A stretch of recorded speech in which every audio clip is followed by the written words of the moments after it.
So welcome to How to Report Bugs. In this video we're going to find a bug in one of the methods inside the engine. I'm going to show you how to fix that bug so that when you are running your game you get a aim solution every single frame like you can see on the logs at the bottom left of the screen. And then we're also going to go ahead and move all of our code across to forward declarations like this so that we are doing what we suggested a couple of videos ago. So I'll see you in there. So we've got this slightly strange problem. Let's clear the log, just recap what it is really quickly. Taking a quick sample there of a whole bunch of frames. Let's have a quick look at the log. A bit more space would be great. We can see that for most frames there's no aim solution found for some reason. So where's this falling down? Well, I'll show you the general approach, then I want you to go through and work out exactly what the problem is because it's going to be a really good exercise. I could of course have glossed over this problem and ignored it and just set the code in a way that works, but that's not going to really help you. It's important that when you get something going on that you're not sure what's happening like this, that you know how to debug it. So in case you're curious, firstly, how I discovered that this is where the aim problem happens, what I did is I started right up at the tank player controller and I just made sure that this aim towards crosshair method is even being called. So I did something like that, and then I just said aim called or aim towards crosshair called, etc.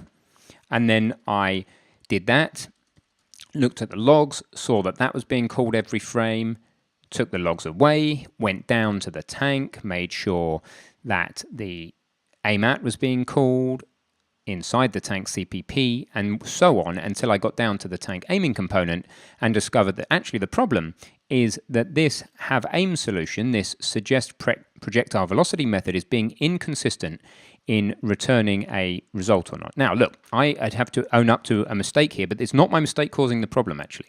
I have made a mistake with these parameters. If you go after launch speed, you'll see that the next parameter expected is a boolean for high arc equaling false. And I've actually put in the trace option. I can't just skip the collision radius and the override gravity.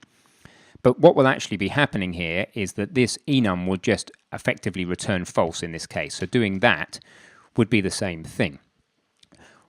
But what's interesting with this method, and there's a problem with the method, the way the method runs, is that all of the parameters after launch speed are not only optional, but they have default values. The high arc, the collision radius, all those things have default values. So let's just try running this without any more parameters after launch speed and see what happens. Of course, I need to compile. And what I think is going to happen is that we're actually still going to have the problem. We're going to get this no aim solution found. I'll clear the logs while I wait for the compile. There you go. Most of the time there's no aim solution. That's going to break everything because when we come to actually moving the barrel, we need to be making sure that we are getting an aim instruction every single frame. We need to be able to rely on that. We don't want execution flow to stop here unless we happen to be pointing at the sky or some other unsolvable solution, and then it's place, and then it's fine for there to be no aim solution there. The barrel shouldn't try and move to hit the sky because it can't. But there absolutely should be a solution when I'm aiming at that point on the ground, not just a solution every however many frames, but every single frame. All right, now it turns out that if here you come in and actually put in false, 0, 0, and then crazily the default value, as I'm going to not trace, we don't need a debug trace, just giving it this default value makes all the difference. Watch this, it's ridiculous. Because when you call a function, it shouldn't matter if you miss out a parameter that has the default method, right? The function should still work or complain that it's not going to work. But in this case, it's actually changing its behavior. Look, now every single frame, we are getting an aim solution, not a single one missed.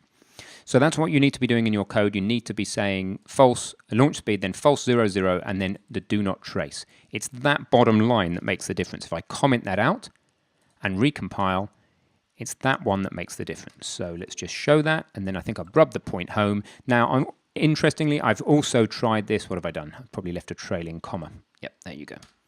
So let's recompile. I've also tried this in version 4.12.2 of Unreal, and it doesn't work there either. So please don't yet upgrade to 4.12.2. In fact, we're going to keep this entire project in 4.11. It's very easy to manage multiple versions. You click Add Versions and install whatever previous version you want.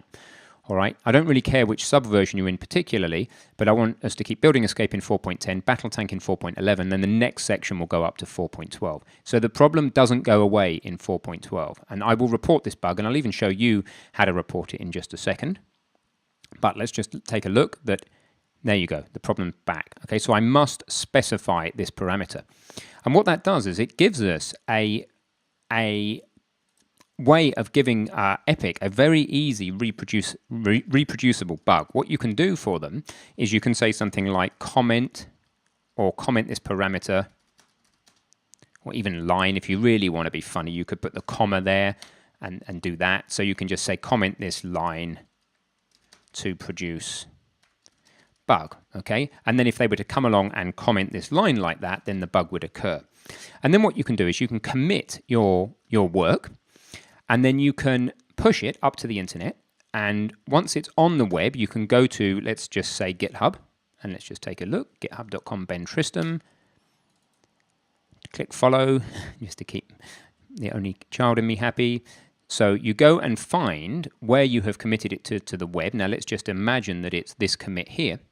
Now that's publicly available, right? So you could copy the link address and say, hey, Epic, and it'd be a good idea if you did this. I've got this bug. The way that you reproduce it is, number one, you go get this checkout from here, from this link address, and that will be a link to the exact commit, so they can go get the code. You open it in version 4.11.2 or 4.12.2. You then go into the tank aiming component CPP and you comment out line 40, and you will find, and then what you do is you run the game, compile and run the game. You don't need to tell them to compile, right? You run the game and notice that there's no aim solution every frame, only if we specify what should be an optional parameter. And by doing that, you'd be giving them a very specific bug reproduction scenario, because whenever you report a bug, it's important that you report it in a way that the people who are receiving that bug report are able to do something about it. So I will go ahead and report this bug after the video. You probably should report the same bug as well. I think what we need to do just for the rest of the video, while we're in the spirit of getting our code working properly, is I'm going to to-do report bug, and I'm also going to make sure that this line is commented here, that parameter must be present to prevent bug. Okay, to remind yourself not to remove that parameter. I'll also put things back in a sensible line and just leave a default to report the bug. Okay, the other thing I want to do, and that's going to be your challenge, is I want to move to forward declarations, just rolling you back 2 or 3 lectures for all of these classes. Remember that in the header files, we shouldn't be importing other classes. So in the tank.h, unless we're inheriting from pawn like we are here, that's fine, but we shouldn't be importing the tank aiming component.h. So here's your challenge for this video. Move to forward declarations. Firstly, report that bug to Epic if you wish. Recap the forward declarations video if you need to. Then move to forward declarations in all the header files, making sure you really understood that content.